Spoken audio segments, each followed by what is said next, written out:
ओम नारायण नारायण नारायण नारायण। सब मित्रों को राम राम। सबका स्वागत है दोस्तों। कैसे हैं आप सब। तो दोस्तों आज 17 सितंबर मंगलवार है और 4 दिन पहले यानी 13 सितंबर शुक्रवार को स्पीक नो एविल ये American psychological thriller film theatre में रिलीज हुई है। भारत में इसे मात्र अंग्रेजी में रिलीज किया गया है। 2022 की सेम नाम की डेनिश फिल्म का ये ऑफिशियल रीमेक है और ऑब्वियसली मैंने ओरिजिनल फिल्म नहीं देखी है और ये फिल्म देखने के बाद में ओरिजिनल फिल्म देखने की इच्छा भी मेरी मर गई है।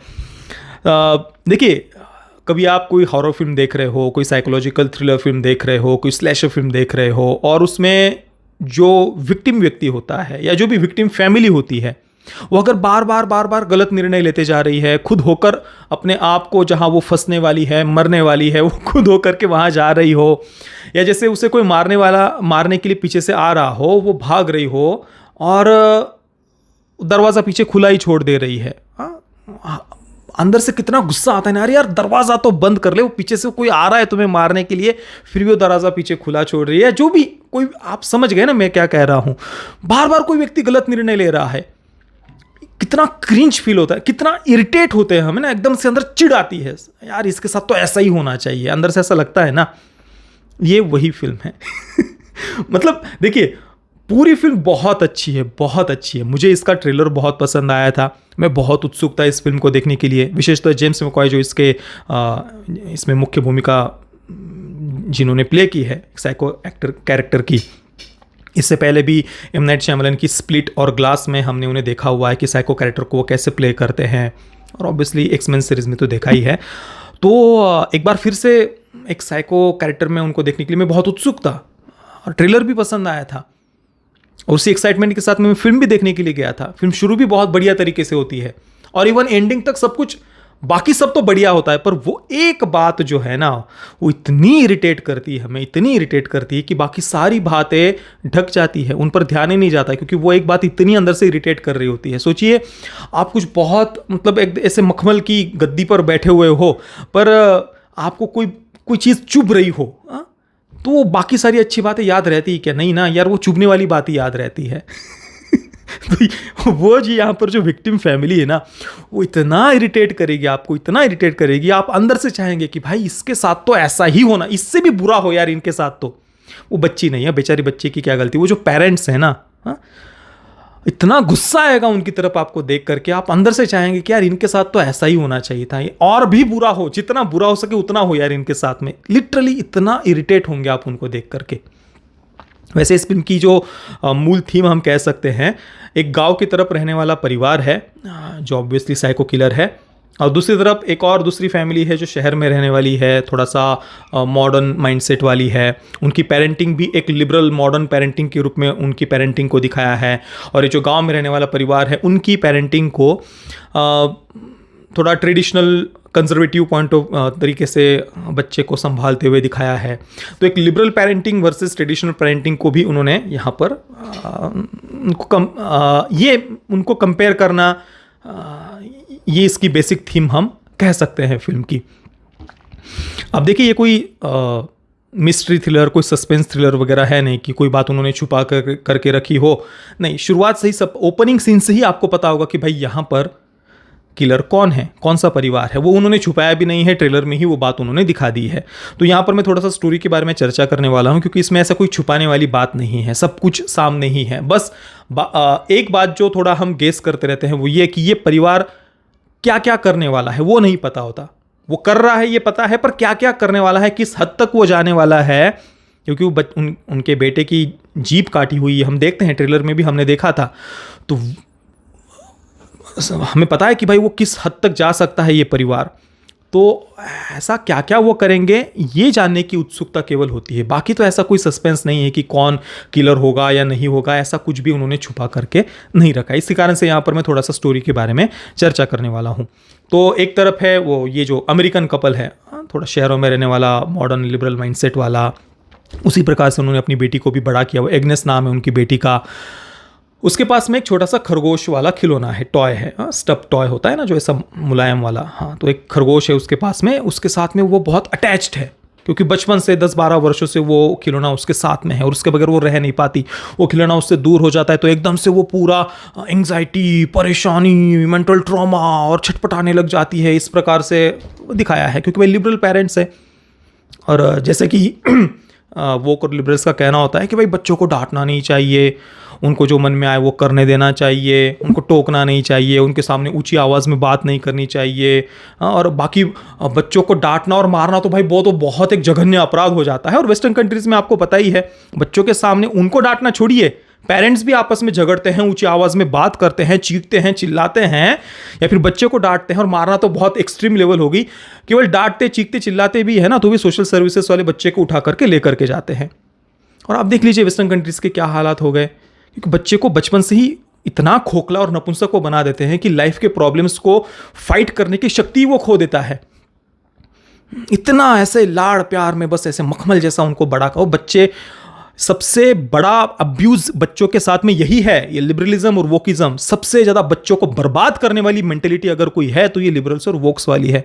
सच में बच्चों का भला चाहते हो ना तो मैं तो कहता हूँ कि ऐसे पेरेंट्स से तो जल्द से जल्द दूर कर देना चाहिए जो बच्चों को इतना लाड़ प्यार में बड़ा करते हैं, क्योंकि वो उनकी दौड़ने की, भागने की, फाइट करने की शक्ति को खत्म कर दे रहे हैं। और जीवन भर फिर वो बच्चे मुझे जज मत करो, मुझे जज मत करो, थोड़ा सा कुछ कोई बोल दे, कोई टोक दे, कोई रोक दे, बस mental trauma, depression, anxiety, fight करने की शक्ति ही खो दी, विचार करने की शक्ति ही खो दी, बस मन की इच्छाओं के पीछे भाग रहे हैं, वासनाओं के पीछे भाग रहे हैं। जीवन का एकमात्र उद्देश्य बस सेक्सुअल फैंटेसीज को पूरा करना है।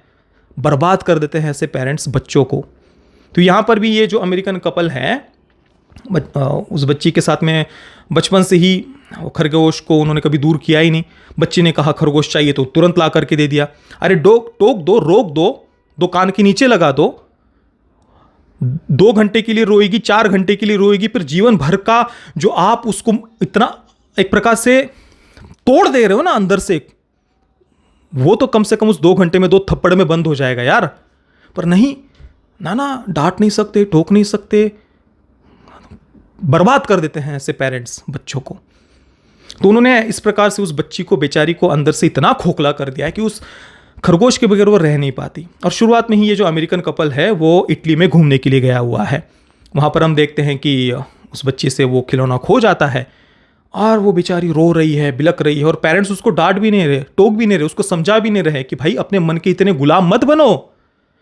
एक बार नहीं समझेगी, 2 बार नहीं समझेगी, पर 1 बार, 2 बार, 3 बार समझाने पर बच्चे समझ जाएंगे। पर अगर आप उसको बार बार मन को इतना खुला छोड़ दो, एक बार वो मदमस्त हाथी बन जाए ना, फिर उसको रोकना असंभव हो जाता है। इसलिए शुरुआत में ही जब प्रॉब्लम छोटी हो ना, तब से ही मन को लगाम लगाने की एक आदत डालनी चाहिए मन को, कि मन के गुलाम मत बनो, मन के स्वामी बनना तुम्हारा कर्तव्य है।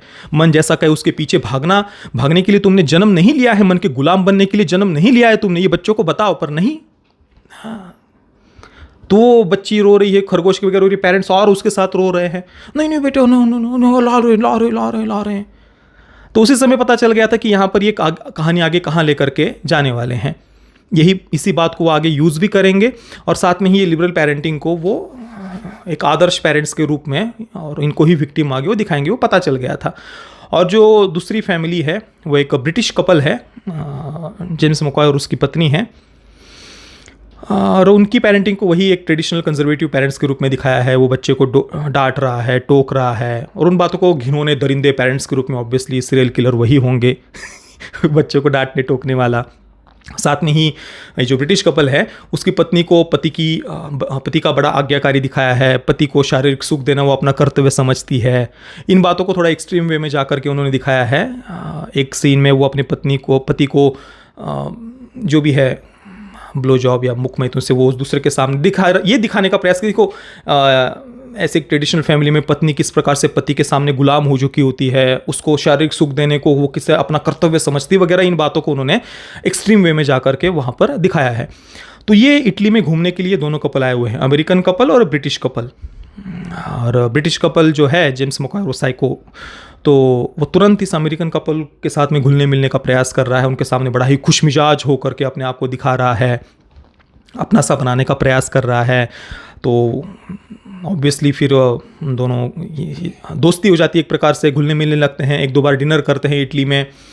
बाद में ये जो अमेरिकन कपल है उनके बीच में थोड़ी सी अनबन भी दिखाई है, कुछ झगड़ा वगैरह उनका चल रहा होता है। तभी उनको एक लेटर मिलता है ब्रिटिश कपल की तरफ से कि आओ हमारे फार्म पर एक वीकेंड पर यहाँ पर थोड़ा कुछ दिन रुक करके देखो। तो इन्हें भी लगता है कि चलो यार थोड़ी जगह चेंज हो जाएगी, आ जाते हैं वहाँ पर घूम कर। तो ये अपनी बेटी एग्नेस को लेकर के वहाँ पर उस फार्म पर जा रहे हैं। अब वहाँ जाने के बाद में ये जो ब्रिटिश कपल है उनका जो एग्रेसिव बिहेवियर है वो बढ़ते ही जाता है, बढ़ते ही जाता है। वो छोटी छोटी बातों को लेकर के तुरंत दूसरों को, सामने वाले को दबाने का, आप समझ जाइए किस प्रकार से उस कैरेक्टर को उन्होंने प्रस्तुत किया होगा। और वेस्टर्न कंट्रीज़ में जो वेस्टर्न कंजर्वेटिव्स है वो अपने मांस खाने को, नॉनवेज खाने को भी बड़ा ग्लोरीफाई करते हैं, और जो वहाँ के लिबरल्स है वो वेजिटेरियन होने को या फिर वीगन होने को ज़्यादा प्रमोट कर रहे होते हैं। अब विगनिज्म का जो प्रोपेगेंडा है उसको भारत में जिस प्रकार से स्प्रेड किया जा रहा है, ऑब्वियसली मैंने उसको कई बार क्रिटिसाइज़ किया हुआ है, पर इवन वेजिटेरियन होने को भी अमेरिकन कंजर्वेटिव्स, आप वेस्टर्न कंजर्वेटिव्स आप देखेंगे ना, बहुत सारे पेजेस मिल जाएंगे फेसबुक पर, सोशल मीडिया पर आपको, वो खुलकर ट्रोल करते हैं। तो यहाँ पर भी ये जो ब्रिटिश कपल है उनको, नॉनवेज खाने वाले को वो बड़ा ग्लोरीफाई कर रहे हैं, और ये जो अमेरिकन कपल उसमें से जो पत्नी है वो वेजिटेरियन है, तो उसका वो मजाक उड़ा रहे हैं। इस प्रकार का भी एक सीन उन्होंने यहाँ पर डाला हुआ है, और ये एग्रेसिव बिहेवियर बढ़ते ही जाता है। एक रात्रि को फिर जो एग्नेस की माँ है, अमेरिकन कपल में से जो पत्नी है, वो देखती कि उनकी बेटी इस ब्रिटिश कपल के बेड पर सो रही है रात को। मतलब उनका बेटा भी होता है एंट वहाँ पर, और ये लड़की भी उनके साथ में सो रही है। तो वो, उसका तो दिमाग घूम जाता है कि यार मेरी बेटी इनके साथ में कैसे। तो तुरंत रात को लगभग 4-5 बजे का सुबह का समय होगा, वो अपने पति को उठाती है, बेटी को चुपके से वहाँ से उठा करके ले आती है, और वो गाड़ी चालू करके निकल जाते हैं वहाँ से, काफ़ी दूर चले जाते हैं। हाँ, बच जाते वो। पर तभी बेटी को याद आती है अपने खरगोश की, नहीं यार मेरा खरगोश तो वहाँ है और मुझे तो चाहिए ही चाहिए। तो ऑब्वियसली मेंटल ट्रॉमा नहीं दे सकते ना भाई बच्चों को भले ही वो मर जाए, पर नहीं भाई, डांट नहीं सकते, टोक नहीं सकते। तो वो गाड़ी घुमाते हैं और वापस आते हैं। भाई इतना गुस्सा आता है ना, एक तो पहले से ही उन दोनों पर ही गुस्सा ही आ रहा होता है, और इसके बाद में और ज़्यादा गुस्सा आने लगता है। फिर ये वापस आ रहे हैं, और इसके बाद आप समझ ही सकते हैं और ज़्यादा वो एग्रेसिव बिहेवियर बढ़ते जाएगा, फंस जाएंगे। फिर वो कैसे वहाँ से बचकर निकलते हैं, यही वो आगे होगा।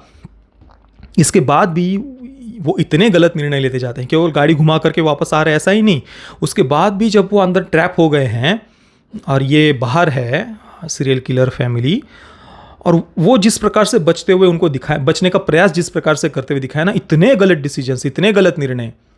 एक सीन में लिटरली वो ऊपर के माले पर है और वहाँ से उनको खिड़की से उन्हें बाहर निकलना है।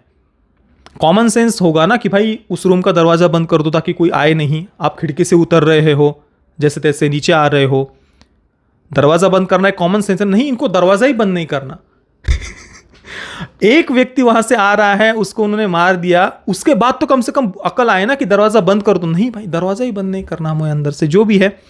ऐसे कई सारे गलत निर्णय ये लेते जाते हैं। तो कुल मिलाकर बस इरिटेट होते हैं हम इस परिवार को देख करके, बस। और हाँ, जो मैंने वेजिटेरियन होने की बात करी ना, देखिए वेस्टर्न कंजर्वेटिव्स का उनकी मेंटलिटी पूरी तरीके से अलग है। वो अपने नॉनवेज खाने को भी बहुत सेलिब्रेट करते हैं। भारत की दृष्टि से हम वेस्टर्न कंजर्वेटिव्स को या लिबरल्स को कभी भी जज नहीं कर सकते। इसके बारे में मैंने कई बार चर्चा की हुई है, पर यहाँ पर दोबारा बताना इसलिए आवश्यक हो गया क्योंकि यहाँ पर मैंने वेजिटेरियन होने को, वो जो चर्चा हुई उस कारण से मैंने दोबारा से यहाँ पर उल्लेख किया। भारत पूरी तरीके से अलग है, हम उनकी दृष्टि से हमें जज नहीं कर सकते। परंतु बात यह है ना कि हमारे देश के जो लिबरल्स है वो वेस्टर्न लिबरल्स की तरह ही पूरे भारत के इतिहास को, हमारी संस्कृति को, सभ्यता को जज करने का प्रयास करते हैं। भाई वेस्टर्न इतिहास क्या है, पिछले 2000 वर्षों में उन्होंने किस प्रकार से प्राचीन सभ्यताओं को नष्ट किया है, कितना रत्नरंजित उनका इतिहास रहा है।